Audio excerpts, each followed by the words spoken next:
ஆரோக்கியமான வாழ்க்கைக்கு Aaravil health mix auraville.in வெப்சைட்ல இருந்து வாங்கலாம். இப்போ ப்ரொடெக்ஷன் ஆஃப் ஹியூமன் ரைட்ஸ் அப்படின்னு சொல்லி ஒரு சட்டம் இருக்குது. இப்போ இந்த சட்டப்படி எதெல்லாம் ஹியூமன் ரைட்ஸ் மனித உரிமை அப்படின்னு சொல்லி வகைப்படுத்துகிறாங்க, எதெல்லாம் மனித உரிமை மீறல்னு சொல்லி வகைப்படுத்துகிறாங்க.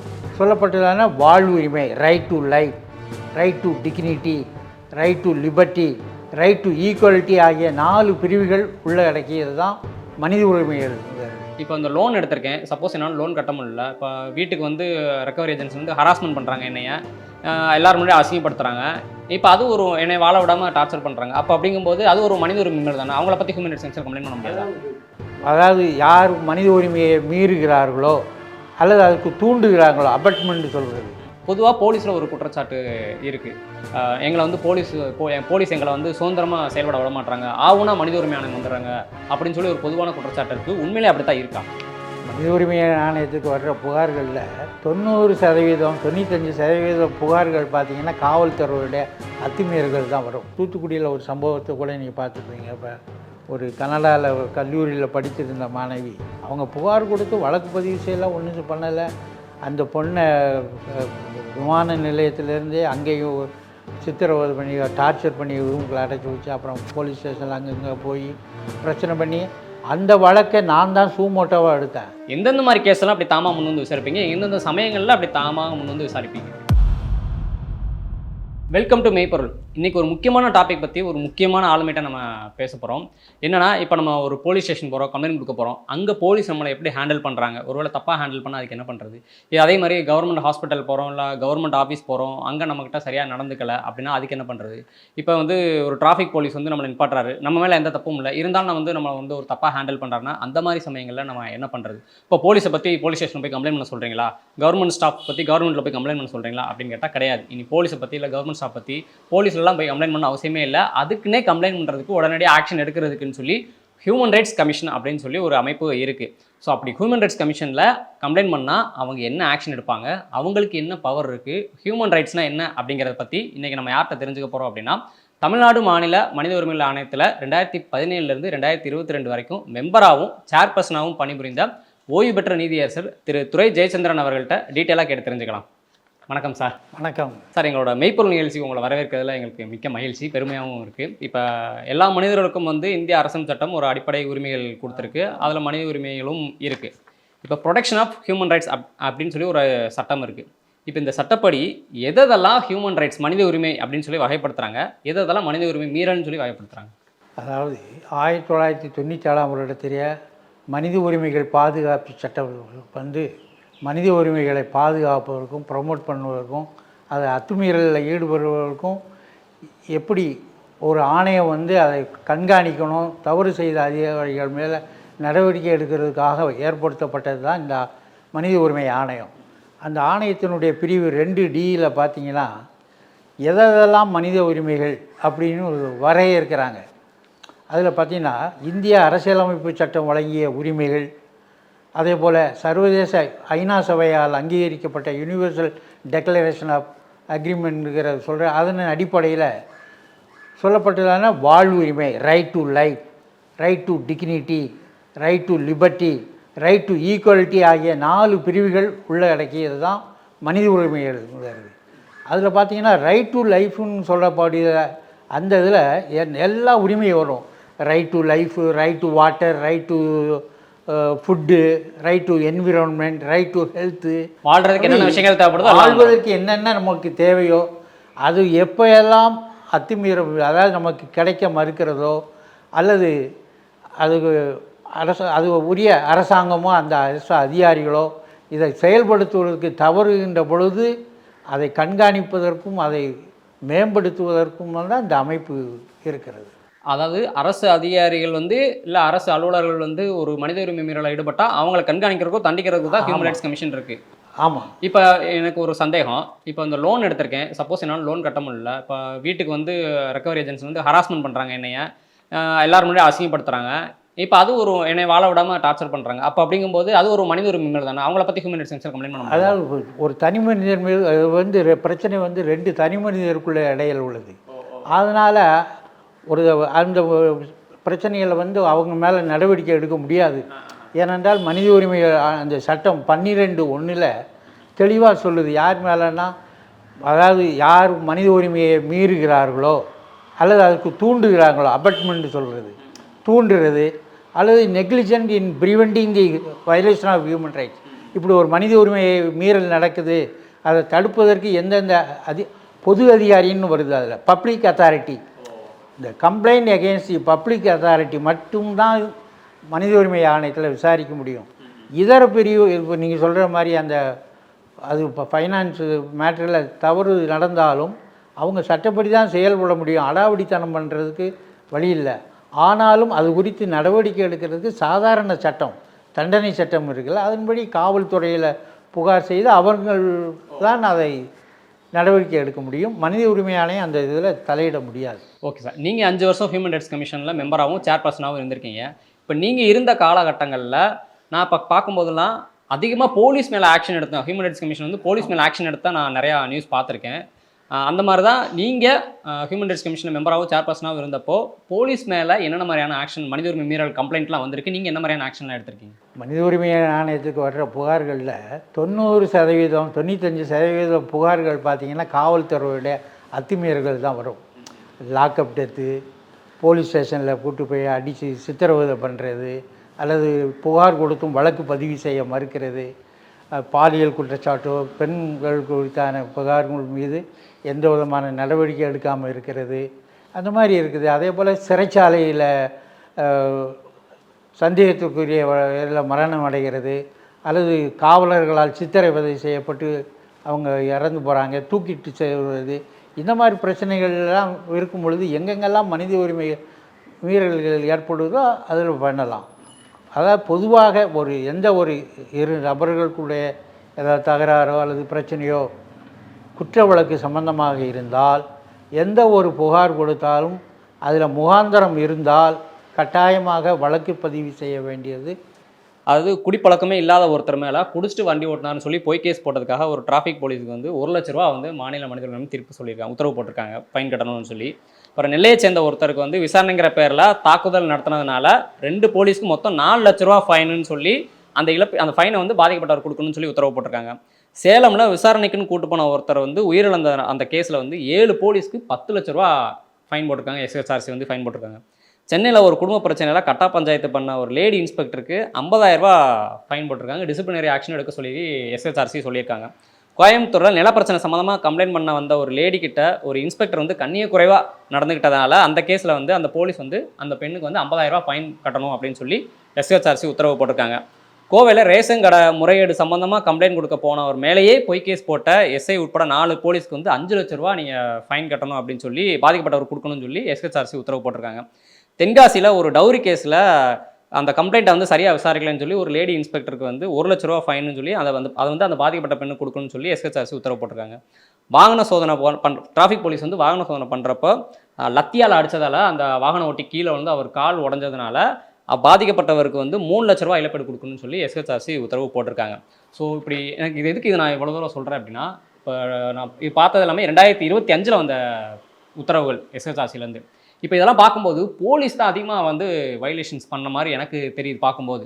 அப்போது பொதுவாக போலீஸில் ஒரு குற்றச்சாட்டு இருக்குது, எங்களை வந்து போலீஸ் எங்களை வந்து சுதந்திரமாக செயல்பட விட மாட்டாங்க, ஆவுனா மனித உரிமை ஆணையம் வந்துடுறாங்க அப்படின்னு சொல்லி ஒரு பொதுவான குற்றச்சாட்டு இருக்குது. உண்மையிலே அப்படி தான் இருக்கா? எத்தனையோ தமிழ்நாடு காவல்துறையில் எவ்வளவோ அதிகாரிகள் இருக்காங்க, எத்தனை போலீஸ் ஸ்டேஷன், எல்லா இடத்துலையும் இந்த பிரச்சனை வருதா? இல்லை. ஒரு சில காவல் அதிகாரிகள் சட்டத்தை மதிப்பதில்லை, தான் இந்த காவல் நிலையத்தில் பெரிய அதிகாரி போல் தான் நினச்சி தான் செய்யணுங்கிற மாதிரி நினைக்கிறாங்க. எந்த ஒரு சாதாரண ஏழை எளிய மக்கள் வந்து காவல் நிலையத்தில் போய் புகார் கொடுத்தா எடுக்கிறது இல்லை. நடைமுறையெல்லாம் நீங்கள் எவ்வளவோ தினசரி செய்திகளில் பார்க்கலாம் நம்ம. ஏன்னா அவங்க அந்த மாதிரி நடவடிக்கை எடுக்க தவறுறாங்க.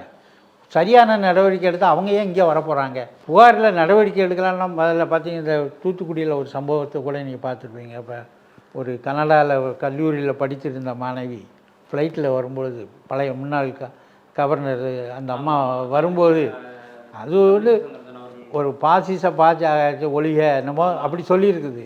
உடனே பார்த்திங்கன்னா அவங்கள வந்து இறங்குறதுக்கு முன்னாடியே அவங்க புகார் கொடுத்து வழக்கு பதிவு செய்யலாம், ஒன்றும் பண்ணலை.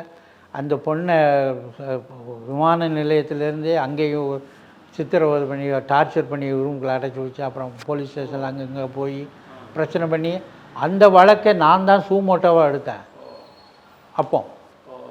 ஏன்னா ஒரு காவல்துறையில் அந்த புகாரே கொடுக்கல. அந்த கொடுக்க முன்னாடியே இந்த அம்மாவை கூட்டி போய் வச்சு ஸ்டேஷனில் வச்சு சித்திரவதை பண்ணி ராத்திரி எல்லாம் வச்சுருந்து அப்புறம் மேஜிஸ்ட்ரேட்டை போய் பொய்யான ஒரு வழக்கை போட்டு அதில் என்ன முகாந்திரம் இருக்குது?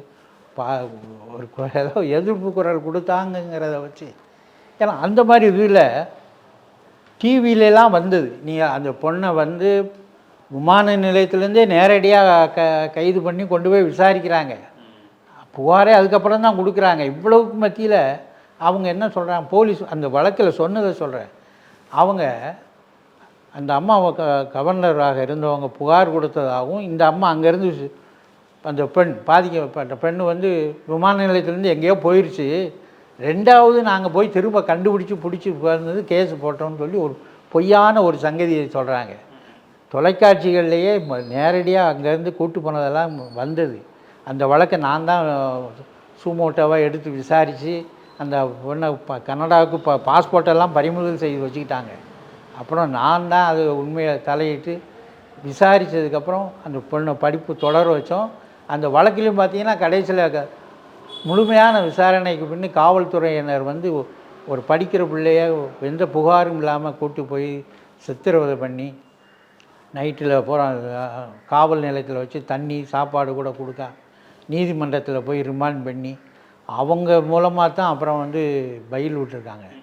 அந்த மாதிரி இருக்குது. நிறைய இடங்கள் அந்த மாதிரி தான் புகார் கொடுத்தாலும் சரியான நடவடிக்கை எடுக்கிறதில்ல. நிறைய வழக்குகளில் நான் பார்த்துருக்கிறேன். அப்போ போலீஸோட பணிகள்லேயே ஹியூமன் ரைட்ஸ் கமிஷன் வந்து பெருசாக தலையிடுறதில்லை. அவங்க வந்து அவங்களோட பணியை வந்து செய்ய தவறும் பட்சத்தில் அந்த இடத்துல மனித உரிமை மீறல் வருகின்ற பொழுது தான் நம்ம ஹியூமன் ரைட்ஸ் கமிஷன் வந்து இன்வால்வ் ஆவாங்க. இது எத்தனையோ உதாரணங்கள் சொல்லிகிட்டே போகலாம். இந்த சமீபத்தில் சிவகங்கையில் ஒரு அந்த அஜித்குமார்ங்கிற ஒரு அஜித்குமார் வழக்கில் எல்லாம் என்ன நடந்துச்சுன்னு உங்களுக்கே தெரியும். ஆமாம் ஆமாம், எல்லாருக்கும் தெரியும். அது அப்பட்டமான மனித உரிமை மீறல் தான். அதே மாதிரி தான் சார். அதாவது எத்தனையோ நடக்குது.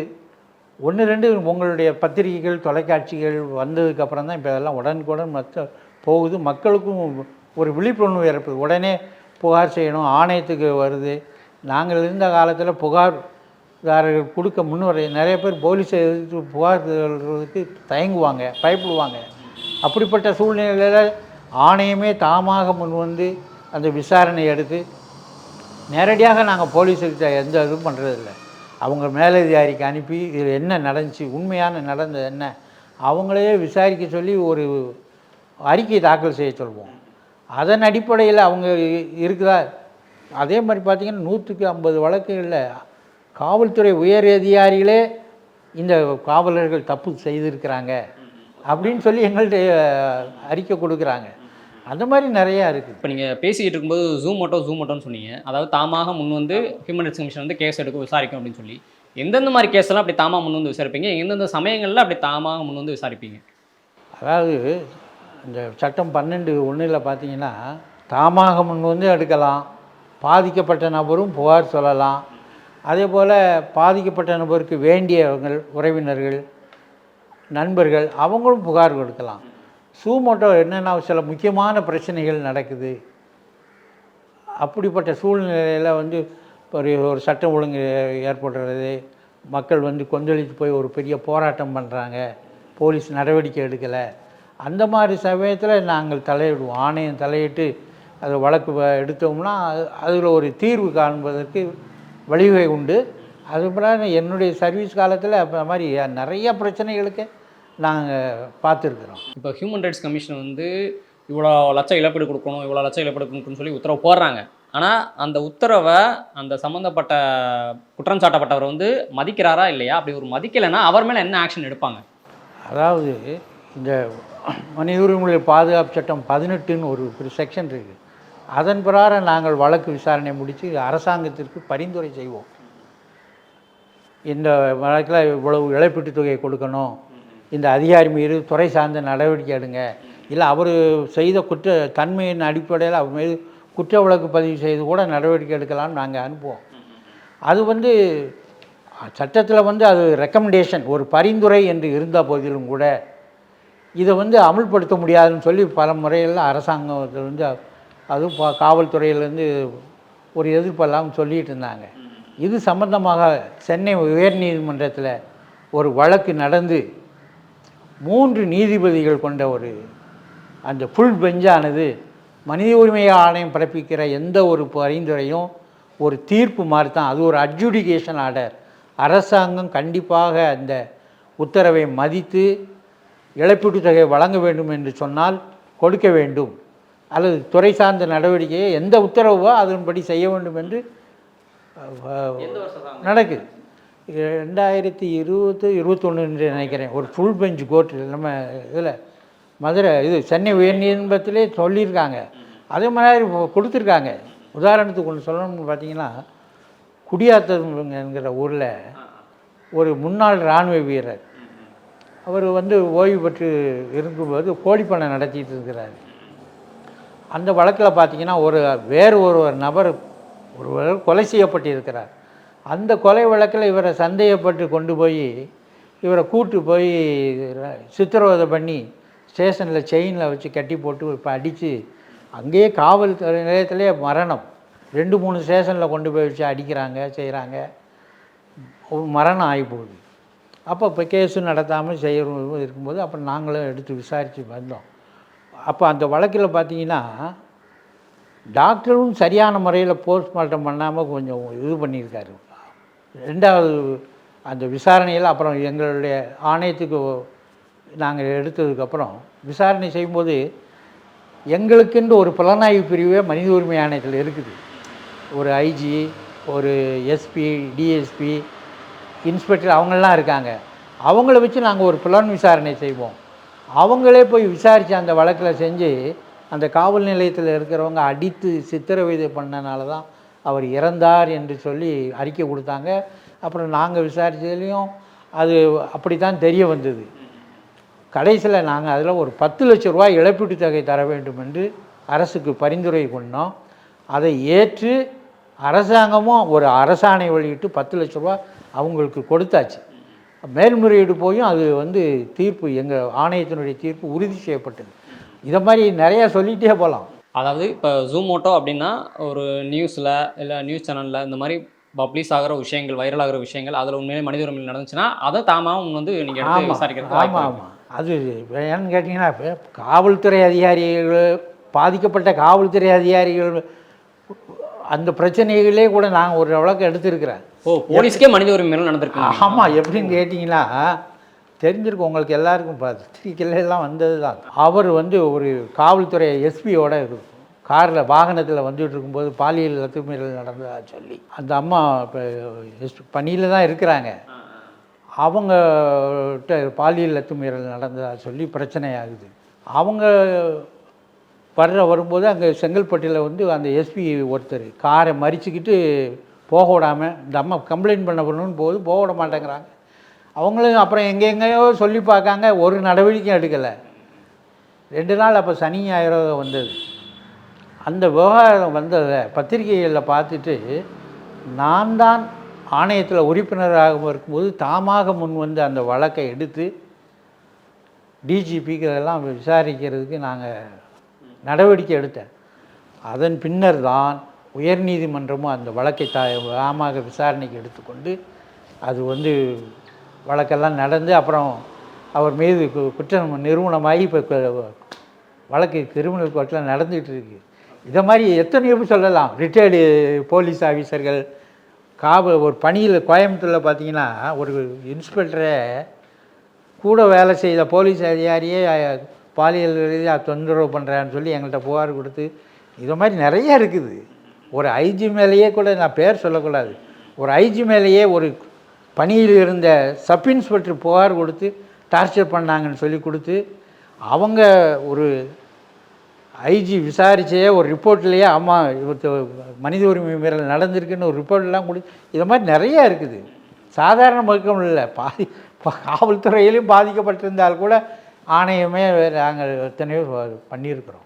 அந்த அரசுக்கு எதிராக வந்து லஞ்சம் கேட்குறாருன்னு சொல்லி ஹியூமன் ரைட்ஸ் கமிஷனில் கம்ப்ளைண்ட் பண்ண முடியும். பெரும்பாலான கேஸுகளில் அவங்களை விசாரித்து நேரடியாகவே நடவடிக்கை எடுத்து கைது பண்ணி வழக்கெல்லாம் பதிவு செய்கிறாங்க. இப்போ ஹியூமன் ரைட்ஸ் கமிஷனில் கம்ப்ளைண்ட் பண்ணிட்டா எத்தனை நாளாக அவங்க ஆக்ஷன் எடுத்து ஒரு ஒரு உத்தரவு பிறப்பிப்பாங்க? வாய்ப்பு எத்தனை நாள் ஆக்ஷன் எடுக்க முடியும்? போலீஸ் கஸ்டடியில் இது ஃபேக் என்கவுண்டர்லாம் நடக்குது பார்த்தீங்களா, அதெல்லாம் விசாரிக்கிறதுக்கு கொஞ்சம் நாள் ஆகும். ஸோ நீங்கள் இருந்தப்போ செயல்பட்ட அதே வீரியத்தோட தான் இப்பயும் மனித உரிமை ஆணையம் வந்து செயல்படுதா? இப்போ காலம் மாறி போச்சு சார். இப்போ சட்டம் ஆளுக்கு ஏற்ற மாதிரி உழையும் நிலையும் சலாம் போடும்.